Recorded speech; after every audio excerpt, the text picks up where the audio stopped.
feeling a dip in your hip, a glide in your stride. Welcome to the mothership, the home of the travelers of the universe, with shows throughout the week. Everything you want, everything you could need. From the paranormal to the supernatural, from the spiritual to the unknown, from emotions to comedy. You can find us at Facebook, Twitch, YouTube, TikTok, Instagram, and so much more. This is R.I.F.T Nation Network, the RNN. And now, your featured show. Shall we begin?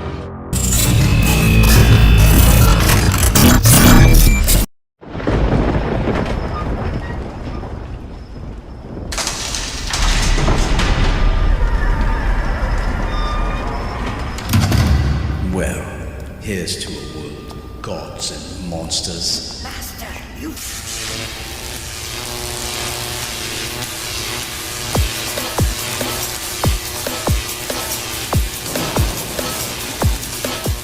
was working in my lab late one night, and my eyes beheld an eerie sight. When my monster from her slab began to rise, and suddenly, to my surprise, She did the mash! she did the monster mash. The monster mash! It was a graveyard smash. She did the mash! It caught on in a flash. She did the mash! She did the monster mash. In my laboratory in the castle east, to the master bedroom with a vampire's feast. The ghouls all came from their humble abode to get a jolt from my electrode. They did the mash! They did the monster mash. The monster mash! It was a graveyard smash. They did the mash! It caught on in a flash. They did the mash! They did the monster mash. The zombies were having fun.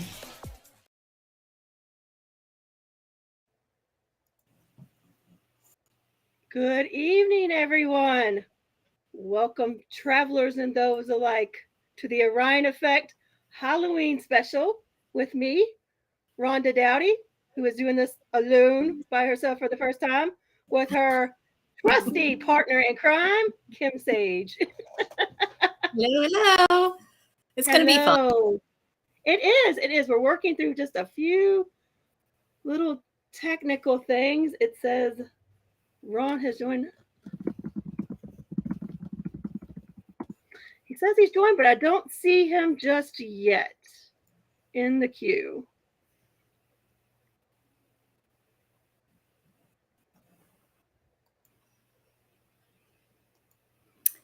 Hey, Mama Judy, Miss And Sheila. Shayla. Let's see. You welcome everyone. Okay. Let's see. Hey, John. What channel does it want? We had fun last night. Oh, there he is. He's here. So now I feel like we can chitter chatter for just a moment. So Kim, who else are you seeing join us? I see we've got a good little group coming in. On my end, Mama Judy, Miss Shayla, and Sullivan. Hello, everyone. For the first time that Kim and I take over the Orion Effect, while Howie is out doing the things he should be doing. That's Like right. his anniversary weekend. Happy anniversary to Howie and Sarah. Happy anniversary. So we've got a cool show. Howie actually set us up with that cool music monologue, which I think our guest probably, he's in the green room, he missed. We've got some cool spooky backgrounds and things like that. But we are welcoming this Halloween Eve almost, Grand Illusionist Ron Fitzgerald. He is, oh my goodness. I don't know that there's much this man hasn't done. He's an actor, a Gothic Illusionist, host for Dark Sticky Fun. His image has been used in comic books. He's appeared in multiple horror and sci-fi films. He's performed from Hollywood to Hong Kong. I even saw Lollapalooza in there. Wow. With a sinister style and wickedly theatrical Gothic illusions. We are so excited to have him join us. And just as a side note, how we put together our second little montage that you saw when you joined in, and that was Mr. Ron himself as the performer of Monster Mash. So without further ado, let me bring Ron in with us. Ron! Hi. Yay, we can you Can you hear me? Hear you. Yes. All right. Excellent. Good. I Trying tell to you make what, sure as that we dug into Ron, we were like, what has this man not done? Yeah. I went down a Well, rabbit floor. anything that I can put the dark and sticky spooky touch on, I've kind of, taken it there. So that's a good segue into a first question. What There is you go. dark sticky fun? Well, certainly sounds provocative, doesn't it? Yes, it does. and it's meant to. But dark sticky fun for me it became my brand because it kind of described the it's like the darkness talks about it's kind of the gothic and dark horror nature of all of this that I do, and then the sticky kind of lends itself to the provocative fun end of it. So you get dark sticky fun, and it can also, I mean, it conjures up images of theatrical blood, Halloween candy, all kinds of fun things like that, and more provocative things that as you can well imagine, I'm sure that many of you are doing it right now. Very cool. Yeah, we did some of that last night. We went to a trunk or treat, and I don't know that I've seen that many kids in a long time. We had, I don't know, 8 bags of candy, large bags of candy. We were running out quick, boy. Within the That's first hour. Well, I'm glad. I mean, the weather is here in the Midwest. I'm in Chicago, and it's supposed to be like cold, maybe some snow in the 30s. So I feel bad. The kids are going to have to like layer up under their over and under their costuming and everything. So we actually and said that that always we're on the sucks. East Coast. We're getting the hotter weather. It's like 85 when it should be like 50. It was, And these yeah. kids are Well, all, this is coming for you. This is on the back end of that. Sorry to tell you, but yeah, it is. that's what we're You just hearing. That's what Enjoy we're it hearing. while you have it. I did. I just wish the timing were a little better for Halloween for the kids in the Midwest. I just feel kind of bad for them, Well, Yeah. I don't know if you got to heard it. Howie had put together a special video because I know you were trying to get in, which was my fault. I should have sent you the link a little earlier so you could do all that setup. I didn't think about it, but No, listen, that's fine. You said, I mean, this is your first time where you guys have control of all this stuff.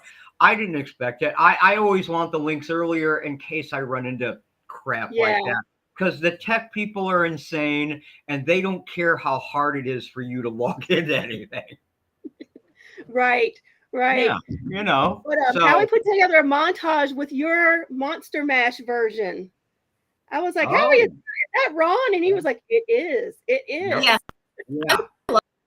I thank you. The full video is up on my YouTube channel, which you can find it by just searching my name, Ron Fitzgerald, and bang, you'll find me right away.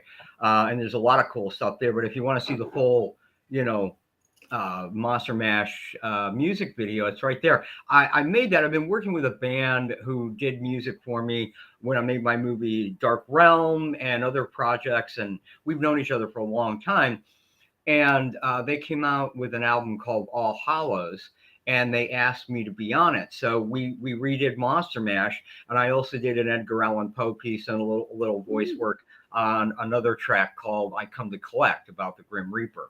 But Monster Mash, became a big thing. And then after it turned out so well, I was like, well, I'm going to produce a video for this thing because we can't have Monster Mash and not have a video because we want to make it look like a little mini horror movie. And we had kind of changed it. Well, it's kind of an evolution of the original. We didn't strictly just redo it. It is the same song, and I get to do the narration part that the amazing, Bobby Boris Pickett did in the original, the one that everybody knows from the early 60s.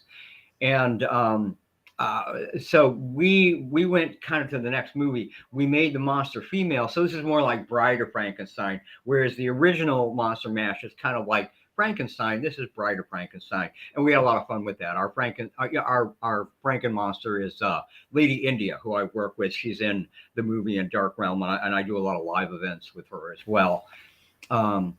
So that's how that all came about. So I'm glad you guys liked the video. Yeah, it was really cool. He did a really good job, and he has joined us. You better go anniversary, sir. Maybe anniversary, and instead of commenting on our video. Yeah. Right. How he Right? gets the replay. Yeah. Well, he was, and I didn't, I threw something, I threw a comment in our group chat, and then another one out to him, just to make sure that I covered my bases and let everybody know it's like, hey, I'm ready. What do I need to do? And Yes. and he responded too, but he did say, "Is like I'm not on my anniversary." I'm like, "Well, you go do your thing, and we'll take care of it." And so I want to say hello to a few. We've got a big group joining us. So we've got Mr. Odell, who needs to go away, but we have the other Mr. Odell, which is his brother Robert, who has joined us, and Lois. Oh, awesome! Mark and Renee Cody shared us out, and thank you, Renee. I tried to share out too as much as I could, but I knew you had my back. Thank goodness. Where the dark, sticky fun? Yes. Yes, absolutely. It's darker and stickier that way, and it is Halloween weekend, so it's kind of perfect for this. So, thank you. Thanks everybody for showing up and for sharing. So, thank you. Yeah, we'll make it work. I actually, like I mentioned, I have to look at your video because you said that the female was like the lead monster. When we were out last night at Trunk or Treat, Kim's husband and our paranormal team leader, one was Jason and one was Mike Myers, and I was like, well, where's the female like spooky, killer person? We need one of those. So now you're giving me ideas for next year. There you go. There you go.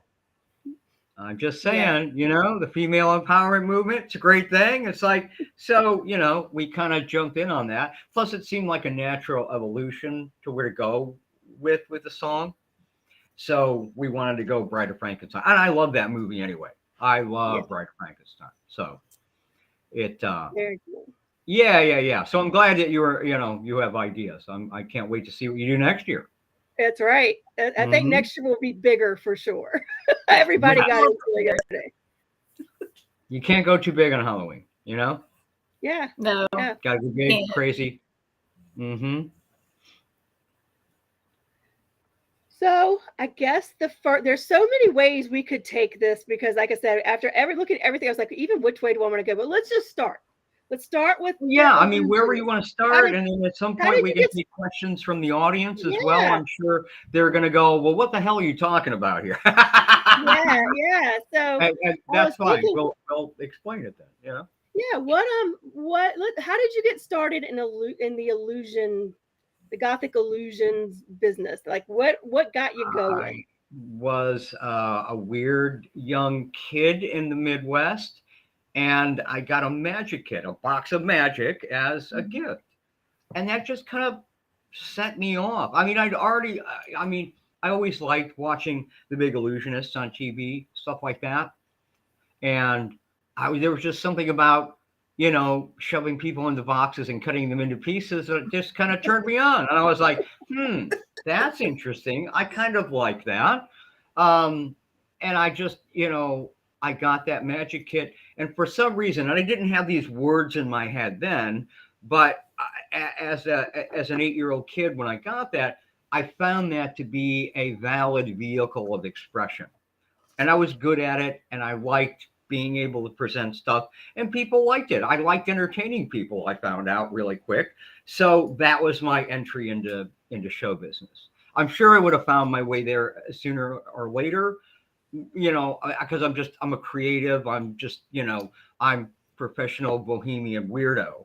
And and I like that, So I knew I would, but that's how it got started. It was a magic kit, a box of magic, and it set me up. What got you down the Gothic part of it, though? That's the interesting part. Well, here's the thing, and nobody, because you guys looking at me and knowing what I do now, and all the, you read off a big chunk of my resume, thank you. And what I've done. So in the beginning, it was very traditional. It was birds, bunnies, and bad formal wear. It was old school. And I did that for a long while. And I was just basically doing what I had been taught, because the guy that taught me, who was actually an English teacher, and he did magic on the side, and he taught magic lessons, and he was kind of my first mentor. And he worked under the name of the great Androsini. Just to let you know where that was coming from. That's like super old school kind of stuff. Super nice, great guy, taught me, a whole lot in the beginning. I mean, he got me started. He got me my first paying gig at 12 years old. I was doing a birthday party, and he really got me started. But I did that for a long while until a friend of mine, Darlene, she said to me one night, she's like, "You're way more interesting off stage than on." Because even as a kid, I loved Halloween and horror movies and sci-fi and the paranormal and the supernatural and all weird stuff. I just loved weird crap because I was a creative and I liked kind of the dark side, and so I took all of that and I'm like, well, I'm going to make this thing my own. And then I threw it in because I had seen, guys like, I don't know if anybody remembers now, he's long gone. But Doug Henning, he's kind of a hippie magician that was around in the 70s and 80s.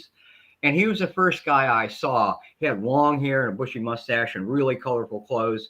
And it was something that was very, very different than the traditional either tuxedo magic or the suit magic that you see a lot of even today. And now you get a lot of guys in streetwear. They're not wearing anything special at all. They look like they crawled in from just roaming the streets. It's not very interesting, I don't think.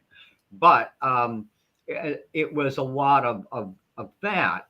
And then I went my own way with all of that. And I took my thing and put it in. Because even with the tux magician, you had a guy in the tux and they had the cape and the red lining. And even then I thought, that dude looks like Dracula. I'm in.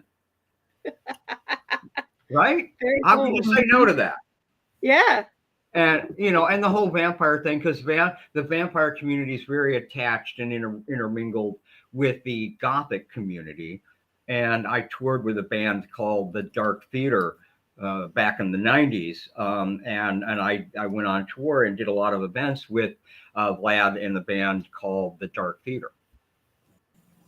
So there's a lot of things. So it kind of turned a corner at that point. And from that point, the show evolved from what it was, and then eventually turned into dark, sticky fun. In fact, it was something I put at the bottom of a flyer to promote one of my club shows. And at this point, it was all vampires and goth and intermingled with magic and illusion.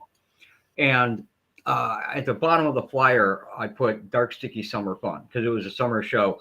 And without fail, when everybody got to the bottom of that flyer, because this is like old school, pre-internet, when you had to print out flyers and promote things. We didn't have the internet then. Back before the war on terror, boys and girls. Long time, and so at the bottom of the flyer, it said dark, sticky summer fun. Everybody laughed at that. When they got there, they laughed at it. And I'm like, I got something there. So then it became dark, sticky vampire fun. And after that, it just kind of got, kind of the audience kind of helped me kind of truncate it down to just dark, sticky fun. I became known as the dark, sticky fun guy, master of the dark realm, former mayor of hell, I make dark, sticky fun for the world. So that's kind of how it went from there. And then I was doing my own cable TV show in the early 90s as well. And at that point, I had long blonde hair and was doing crazy stuff like that on TV. It was kind of like a horror host show, but more about strange guests and magic. And we ran horror trailers. But I didn't know, I wasn't hosting a lot of movies. I hosted one movie, which was Attack of the Giant Leeches. But the rest of them, we just kind of ran horror elements in the show. And after I was done with that, then that led me into, I got asked to come and act in horror films. And since I'd studied acting in theater in college, which I never thought I'd use it as an actor, I just wanted that training for my stage show, the Illusion show. So then I had that in my kind of side pocket. And when they said, hey, you want to come and be in my horror film? I was like, hell yes, I do. And that's what started that then. And I'm the only guy either in the horror industry or the magic industry. It's kind of carves out my own little weird niche in show business. But I'm the only guy that has a completely themed, illusion, magic and illusion show that also acts in horror films. I'm the only one that does that. So it's pretty fun being out here in the back cave all by myself. So please ask me questions. I feel like I'm just going and going and going and going. Well, we have a couple questions coming in from the chat, but I do have one question, and you touched on it a little bit. How has illusion performances changed in general since you started? Well, a lot of times, even when it was, they were changing the style, it still had kind of an old school vibe to it. You know what I mean? It didn't feel entirely modern, like it was settled in the modern. But I mean, magic should always feel, I think, I'm creating a whole other realm. Fitzgerald's Realm of Magic is the name of my stage show. And Fitzgerald's Realm, I just shortened it. That was the name of the cable TV show. And I'm just kind of like, I'm taking you on, it's an escape from the normal world. It's an escape into horror and Halloween and dark, sticky fantasy and fun like that. Just to kind of, say F off to the real world for a while and go and enjoy and explore that kind of dark fantasy.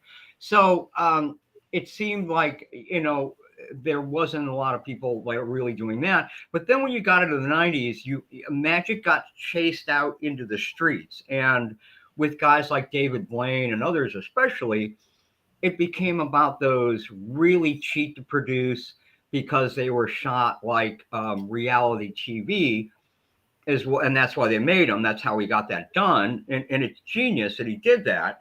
But I don't know that it was necessarily good for magic, and certainly not illusion. He was doing small illusions. And that's as valid. Watching something close up in your face is as valid and as amazing as, gigantic boxes on stage where you're cutting people into pieces. And I light people on fire in a coffin and crazy stuff like that and cut off their heads. So I'm going a little different with that as well. But when they chased it out into the streets, it got smaller, and that's when that streetwear came in, and they just kind of got. I think it took a little influence from like the hip hop community and all that was coming in in the 90s and everything went to this kind of like streetwear kind of thing, and that's just not my vibe. That's not my thing. I want to create a spectacle, and I want to take you into another world, and that other world isn't full of black hoodies and here would you pick a card. That's just not me. That's not what I do. And I'm glad I stuck to my guns, and a lot of people have told me that over the years, that even as magic has changed and evolved, and it's kind of gotten back into some bigger things, and stage illusions and shows, but I don't think anybody did anything as big as David Copperfield has ever done when he's like making the Statue of Liberty disappear and floating across the Grand Canyon and, many of the other big things. He made the airplane vanish as well. So, he probably took it to the biggest extreme. I had one person and this was actually in LA. I was performing at the Magic Castle, and this producer came up to me and said, "Oh yeah, you're going to be the next big thing." He's like, "Copperfield is like bigger boxes. You're going to be bloody boxes." And I'm like, "Okay, there's not that much blood in the show, but yeah, sure, we can go there, So it's been an interesting ride. But I mean, what do you guys think? What is your impression of like magic on television and what you see out there magic wise? What is your perception of it? Because I'm always fascinated to see how you see it, because I know how I see it, but I see it through an industry guy, a guy who's done it, and I have my own take on it. So what do you think? I've always loved it. Actually, my oldest son, for his birthday one year, I hired a magician to come do his birthday party. Yeah, so, but I've always, right. And, I was watching your on YouTube, and I still question, like, how in the world do you do? There's still that intrigue there. How in the world did you just like flip her around, and where did she go? So it's still, even as an adult, I'm still intrigued by it, and I think it's I think it's beautiful in a way that you're able to do something that captivates people and keeps their curiosity going. Well, yeah, that's what I mean. It kind of points to the larger mysteries of life in a more ethereal way when you dig down into the kind of the philosophy of theatrical magic. It points to all of, you know, like the paranormal and the supernatural and metaphysical magic. That's all underneath there. Yeah. You know, there's layers and layers and layers. It's like even in an illusion show, you know, back was like the big grand days of magic were like the vaudeville days, like 100 years ago now, when vaudeville, and there are big, huge touring illusion shows with guys like Blackstone Senior and Thurston and Keller, and just big illusion shows. Because if you wanted to see entertainment, you had to see it live on stage. There was no mass media, you know. You couldn't just flip on the telly and stream a magic special. That wasn't going to happen. You couldn't turn on Amazon Prime Video and watch me in Dark Realm. That wasn't happening then. You could do that now, but you couldn't do it then. So it was a whole other thing. And that's what's interesting too, is how that's changed. But even in that, I mean, and as it got into the modern version of that, you have all the women are all smiling and dancing and jumping in the boxes and then being cut into many pieces and then most of the time put back and hopping out. And it's like, hey, I'm okay. But underneath that, there is a layer of kind of weird misogyny and BDSM, just flat out BDSM. I'm going to tie you up and put you in this box. I'm going to cut you up because I have control of everything. And that I find fascinating, but I also find it, you know, a level of illusion, especially, you know, stage illusions, that's never talked about and never hinted towards. And I try and peel back the layers on that. And then that's why there's Dark Sticky Fun, because that's a little more in your face in my show.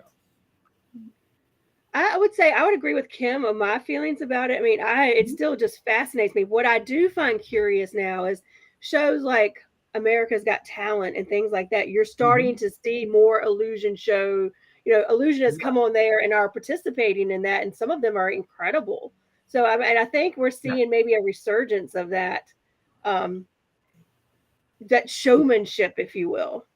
Yes, because I think it's been sadly lacking for the longest time. I mean, even David Blaine was like working to put together a larger kind of stage experience kind of a show, because he was kind of limited in where he could go and what he could do and going on tour with just small, you know, close-up magic, you know, because if you want a show, you need the big stuff. You need big illusions and you need show. You need to make it a show. And some of the reality shows kind of feature that. Masters of Illusion featured stuff like that. But it is, and magic can be very cyclical. It falls in and out of kind of popular favor about every 20 years or so. Then you start to see it on TV more, or they'll find somebody like a Henning or a Copperfield or David Blaine or somebody like that kind of captures the imagination of a lot of people, and that kind of takes place and moves it along. So it's interesting, and I'm glad to see it, you know, go in a more theatrical way. I just think that's when it's best as a theatrical experience. You know, I mean, it's really cool when it's close up and things like that too, but to really create an atmosphere and take you somewhere else, which is what I like about it. It's the experience, the whole experience. Yeah. Mm-hmm. Yeah. Exactly. So I want to take you off into the realm of magic. And we've got a couple good questions. I think I'm going to start with one because it's kind of on what we're talking about now, and then we'll go to the next one. Rebecca, which is a good friend of Kim and I, says, has magic and illusion become more challenging with the advent of technology and media? Yes and no. I mean, it actually helped. I mean, what I used to do, when I had my cable TV show, I used to have to go to a studio and make that show there. And I had help editing, and I had camera people and everything. And everything I took a studio and a lot of people to get that show made. And now I can do it literally here in the Batcave, you know? And that's pretty cool. So the technology, you know, magicians, again, 100 some years ago, we were some of the first ones to implement technology that was hidden within other things. Magicians were some of the first people to use batteries hidden inside things for a light or to do something else, flip a switch, something like that. They use it hidden, you know, in illusion or a prop. And I always found that was fascinating. So we're using technology, and there's a lot of interesting effects that you can do with, you know, iPhones, iPads, screens, things like that, where they're like pulling things out of the screen and stuff. So there's always a way where it'll be, you know, incorporated into that. And in other ways, I think it does make it challenging because, you know, everybody, you know, looks at it and going, oh yeah, there's an app for that. You know, so I think there can be that attitude as well. And again, but if you're watching a theatrical presentation on stage, or if you're watching something really cool and freaky right up in your face, you know, you're like, where's the technology in that? You know, where is it? You know, is it there? Is it not there? I mean, our job is to make you forget about it and just enjoy the presentation and not think about, not be so literally minded about it, and not, get you beyond just figuring out the nuts and bolts of something or how something is done, but get you pulled into our world, into the effect, you know? So you're having fun with it. So you're being entertained. Yeah. Does that answer that question? It does. It does. Okay. So this question is could be a whole rabbit hole, because I think I can take it two ways. Robert Odell, Howie's brother, have you had any encounters with ghosts or UFOs or other things of that nature? And then I want to kind of tail back on that, is like, have you had any of those experiences in any of the places that you've been performing? Yes to both. When we were shooting Dark Realm, we're a 100-year-old vaudeville theater. It's a beautiful theater. You got to go watch it on Amazon, and you'll see what I'm talking about. We wanted a really nice setting to put the stage show, and we found a place for it. It's great. It's a state theater in South Bend, Indiana, is where we shot that, and it's really old. And there were people in the cast that we had heard about, the original owner, that he would like to stand up in the seats, out in the seats, up in the balcony. Thank you. And he would like to stand up there. And somebody said they saw someone up in the balcony watching us do the show. So that's kind of creepy. And then one of the other actresses I was working with, she was waiting to come on and help me with one of the illusions. She said somebody came up and like put a hand on her shoulder, and she could feel her hand on her back, and she turned around and no one was there. So that seemed to be very much haunted. It seemed to have a presence, and it seemed friendly, but there definitely needed, you know, there was something there. And then nobody, liked to go down the basement. We went down there and took a few pictures, but it had that Freddy Krueger vibe in it, and everyone was like, "Oh no, I'm not going down." Yeah. Nope, no way. I went down there. I mean, and so I have been around, and we shot things in cemeteries and graveyards and things like that. And there's been other, small and not non-threatening kind of things like that happen. But my own personal experience, and I don't know if I would call it a ghost, we'll call it an entity, I don't know what it was, but I was, I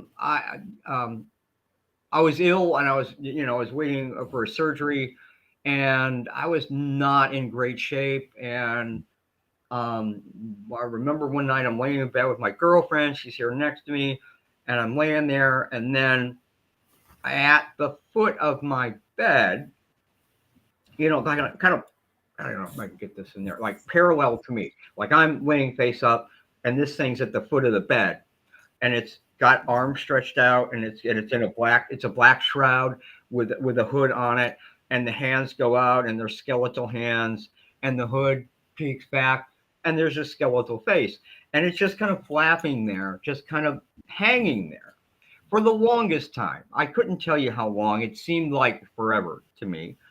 And I was more fascinated than really alarmed by it until it started to move. And then it started to move like up, like where it was going to float up and get face to face with me. And as it got about there, I took a swing at the damn thing, and I rolled out of bed onto the floor, woke up my girlfriend. The entity or whatever it was gone.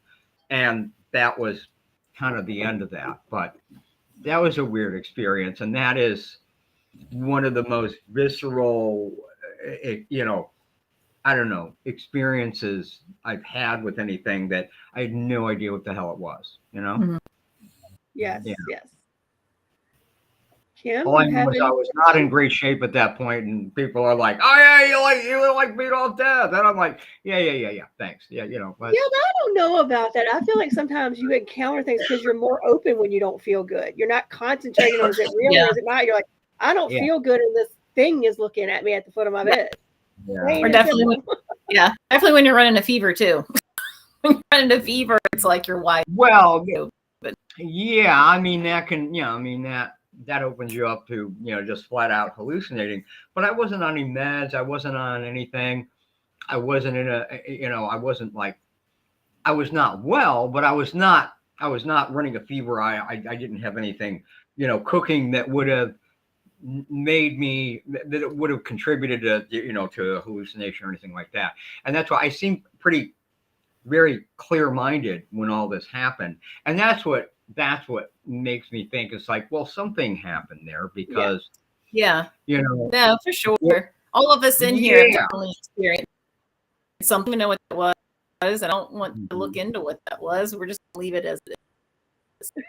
Well, it's never returned, and I've never gone looking for it, and I've never really questioned it. And I'm just like, it was what it was. It's a great story now. I'm glad I survived. Yep. So do you have any specific questions for Ron you want to throw out there? Let me look. Let me see which one I want to. Okay. So what advice would you have for someone that wants to make a career out of their passion? Because it really seems like from your childhood that you've been able to make something out of something truly enjoyed. And I know a lot of us feel like you're just in the 9 to 5. So what advice would you give? Oh, yeah. If you have a chance and you have a passion, I mean, I know we're all, everybody, we have bills and finances and things like that. But at the end of the day, when you're at the end of your life, you're not going to regret going into work more. You're going to regret the things you didn't do. So keep that in mind now. Yeah, seriously. And I don't know what it was. I mean, even as a kid, I knew I wanted to do this. I wanted to pursue it. And I did. I mean, come hell or high water, money coming in and flowing and money not flowing, because that's show business and a lot of show business early on before you learn how to properly monetize. So learn how to monetize, but you've gotta work, you gotta create your skill to create value for an audience. They don't care about you. They don't give a damn about your background, where you came from. They care about one thing. That is the result. Can you give them what you say you can give them? That's something else to keep in mind. And people are going to push back. I mean, my mom was always a great supporter of mine. She made my costumes early on. She's the one that gave me the box of magic in the first place, because they're more of the creative stuff was kind of from her side of the family. And my father actively discouraged me. He was very, he worked in the transportation industry, and he's like, steady paycheck, get some benefits. He's like, don't be a nut. And but I'm a professional bohemian weirdo, and he did not understand that. So be prepared that people will push back, and you will have to politely go on anyway, especially if it's family. You're going to have to do that dance around them or somebody else. So be prepared that if you want to follow your passion, it's super rewarding. It ain't going to be easy. It is not going to be easy. I wish I could tell you otherwise. You got to stick to your guns. So the thing that will make it, work for you, the thing I think that makes it work for everyone is get to a point where you can monetize and you have money coming in, and then you will feel better. You will be able to expand. You'll be able to live better, and that will shut the naysayers up. Yeah. Very nice. Thank you. Yeah. Oh, no, you're welcome. I hope that helps, and I hope that encourages people. I mean, that's part. I'm writing a book right now called Monstrous Magic, a career conjuring dark, sticky fun. And that's part of why I'm writing the book, because I want to encourage other creative weirdos to be creative weirdos. Yeah. Amen. Yeah, exactly. Yeah. And that you actually took one of my, I was going to ask you, like, so when is the book coming? You've done everything else. The book, it is. Well, I've done so much, and then people were like, and I threatened for years. I'm like, oh yeah, that's in the book. That'll go in the book. That'll go in the book, because I have a million cool weird. There's so many cool stories. I have to edit what's going in the book. I mean, you're always going to edit your book, but I mean, even content-wise, there's such a plethora of stuff I've done and great stories. And I want people to be entertained, but I also want them to learn stuff. And I'm going to talk about my health challenges and things, which I typically never do. I don't go out and share it in my social media when I'm, battling something health-wise or something else like that. It's just not in my nature. I'm here to entertain you. I don't think I need to traumatize you when I'm having a hard time with something else, Right. So that will be, though, however, that's part of the book, because that's part of everybody's personal challenge, as a creative and as a human, those challenges we all have to navigate. So that will be in the book. And I have many people encourage me to do that, because I really didn't want to, but they're like, you can't write a book and not talk about that. Yeah, because it's you and it's life. Exactly. It is life. And so Monstrous Magic will have, my health battles, what I was going through there.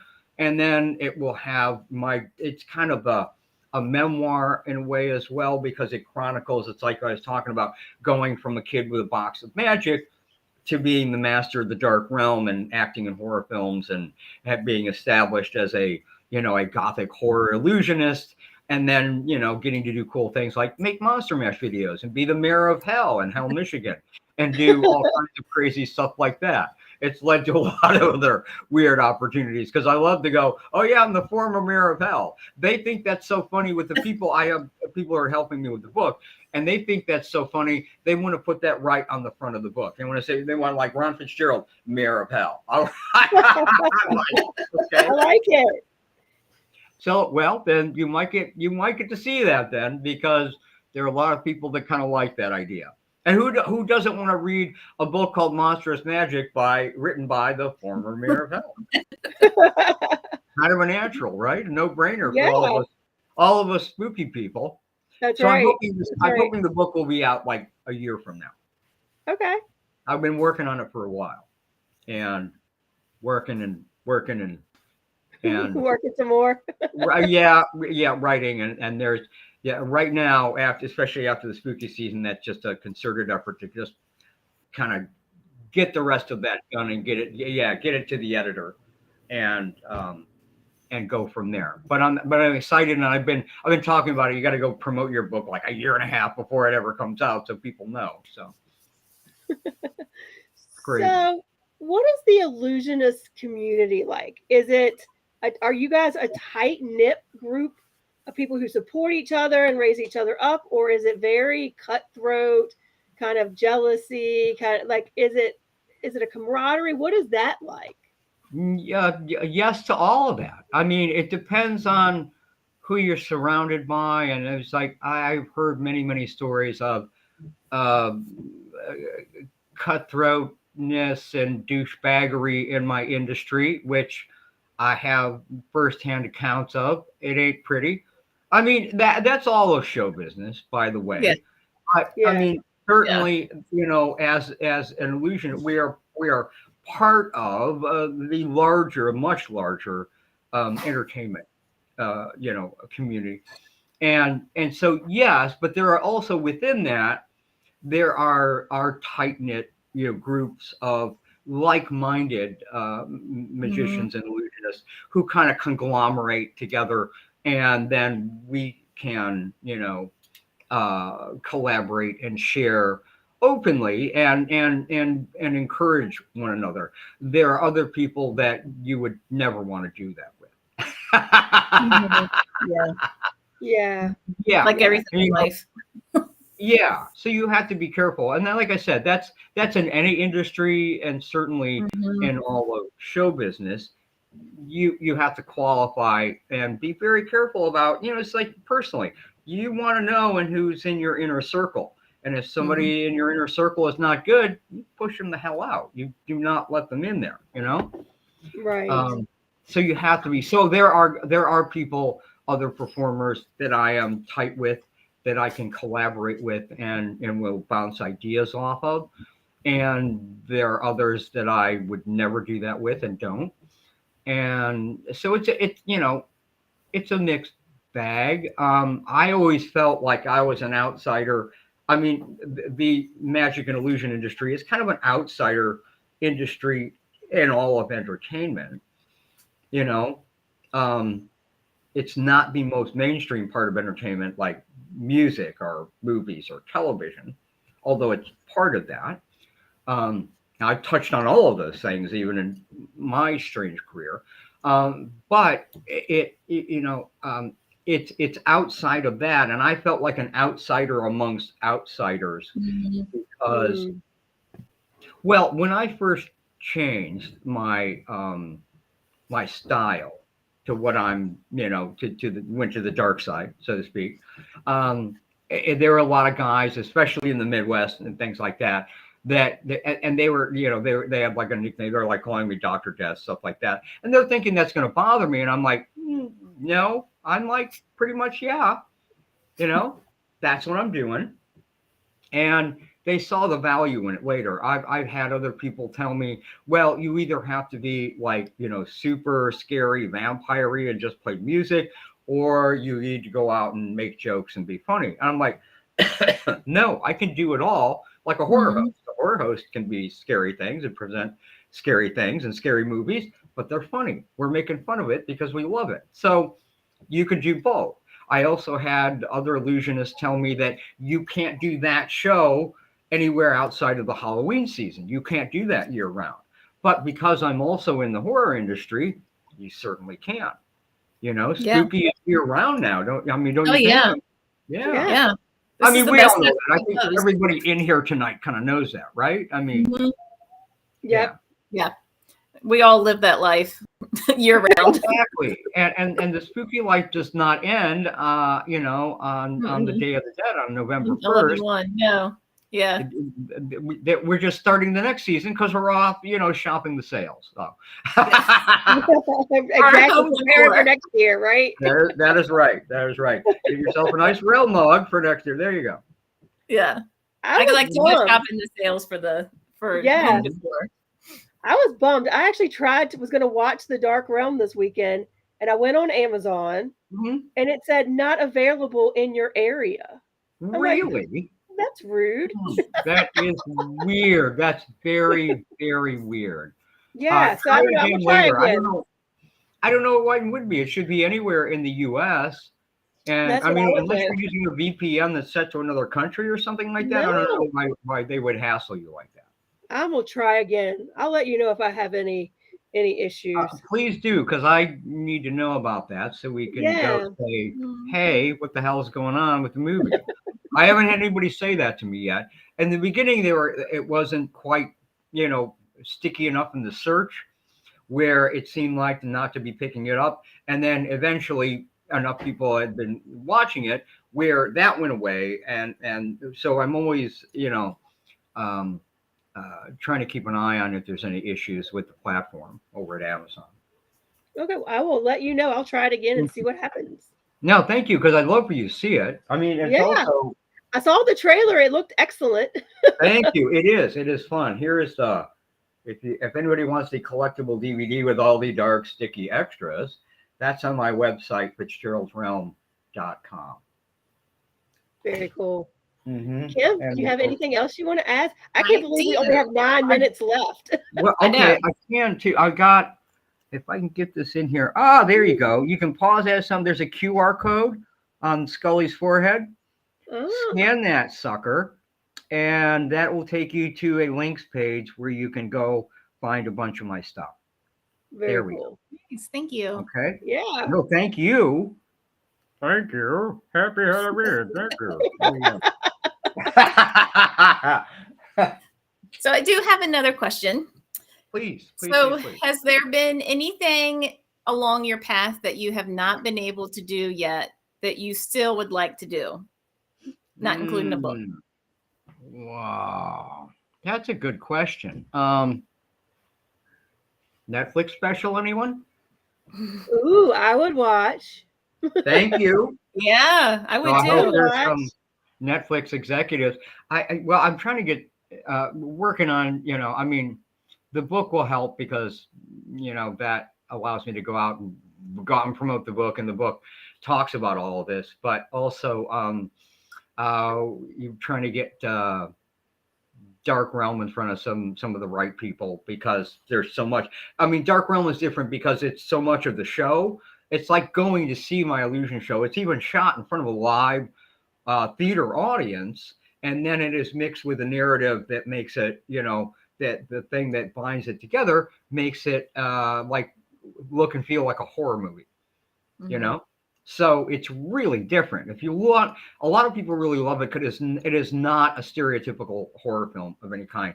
It's perfect for this time of year. So if you're looking for something to watch, out there, Amazon Prime Video, hopefully you won't have any trouble finding it like you did. I'm sorry about that. No problem. Yeah.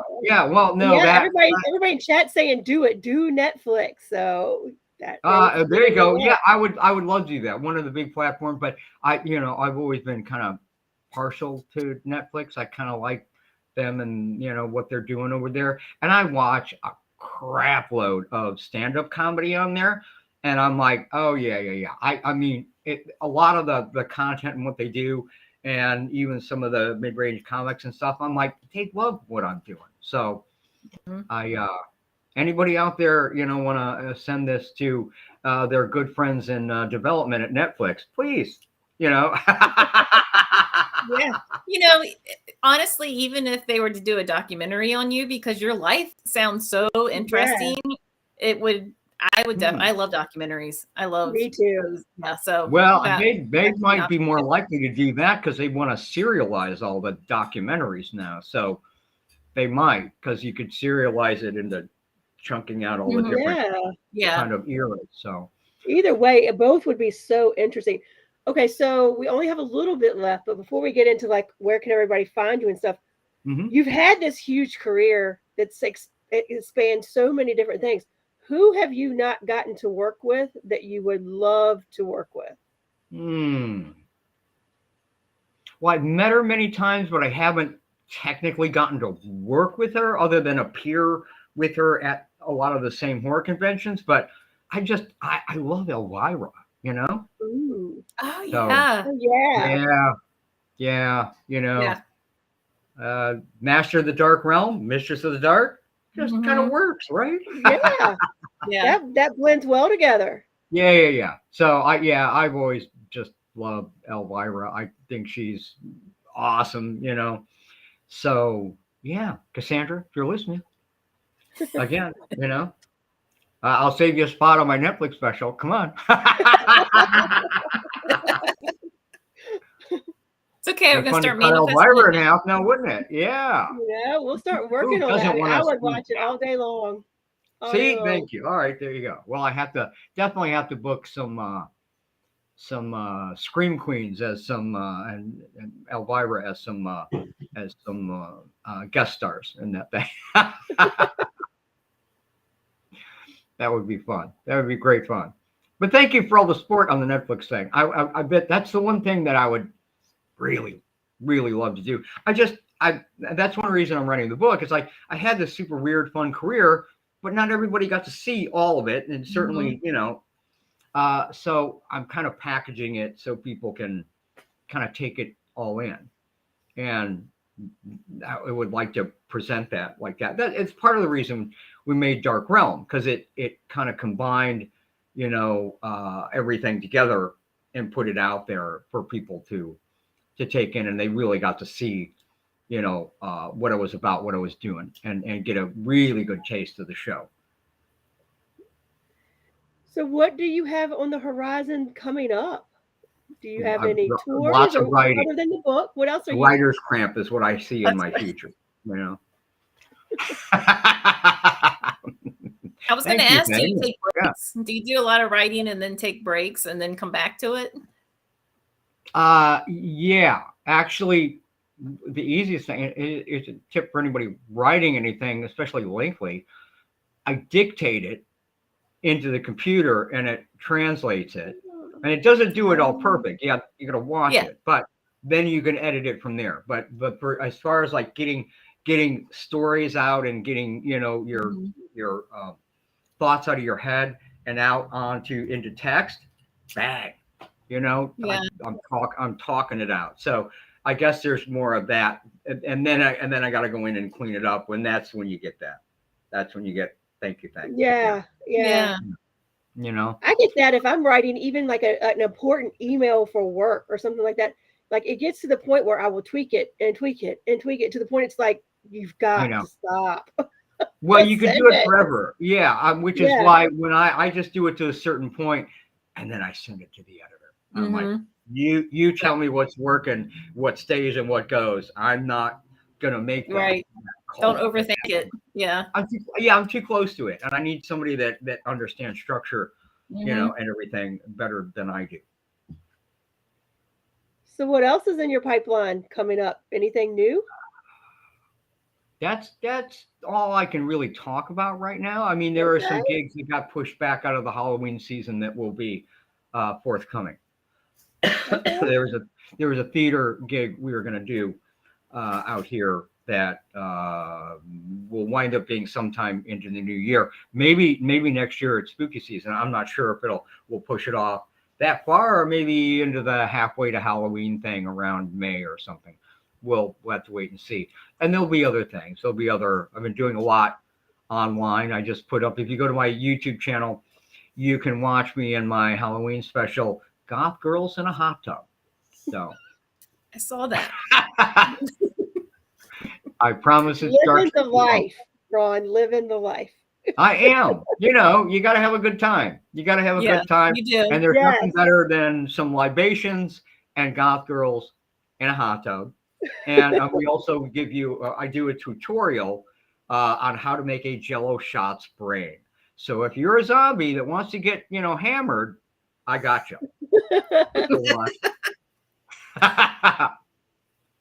All right, Ron, where can everybody find you? Give a plug to your website and YouTube channel and all of that. Thank you. Well, you can find me on YouTube. It's great. Please subscribe, because it just seems like it's pulling fangs to get people to subscribe over there. So subscribe.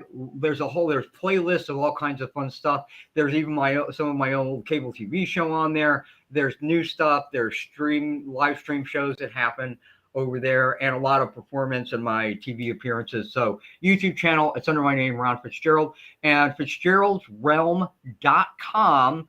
That is Fitzgerald'sRealm.com, or use that QR code I put up earlier, and that's one of the links in there. And you can go to my website. You can see about all the different things I've done. There's the shop is there and other stuff. So FitzgeraldRealm.com. If anybody's interested in booking a big spooky event, something like that, somebody from Netflix, hey there. Maybe Elvira's watching, hi there. There you go. You can just get me. You can email me right girl. through FitzgeraldRealm.com. Yes, we're gonna pimp that out a little bit more then, right? And then I'm on all the socials. You know, you can find me, you know, on the Evil Book of Face and Instagram, and you know, the Tickety Talk, and all of the fun places that we all love and hate all at the same time, right? Yeah, the truth. Well, Because Ron, they treat us well and then they ignore us, and then they treat us well again, and then they ignore us. I don't know. They all seem bipolar at this point. Yes. Yeah. So I'm all there. I'm trying to tell you, is there anything else? Oh, of course, we already talked about it, but Dark Realm, Amazon Prime Video. And thank you if you go watch it. Thank you. well, we appreciate you being our first guest. The first time Kim and I have done a live podcast by ourselves. Thrilled. We appreciate you. I am thrilled. I know Howie is. I know Howie. Howie's like, oh man, I'm missing out on this. So I expect him to want you back soon. Well, I'm all about it. Let's do it. And, you know, as far as tonight, it's great being the only rooster in the hen house. I am great with that. So thank you, both of you, for having me on with you for your first solo show. Thank you. I very much appreciate that. Yeah, it was a lot of fun. You. Yeah, this was a lot of fun. Everybody who tuned in, we appreciate dark, sticky fun. That's right. Dark, sticky fun. So we really appreciate everyone who tuned in tonight, giving Howie a night to celebrate his anniversary. Ron, thank you so much. And until next week, we will see you then. Have a great Halloween, everybody. Hello. Bye.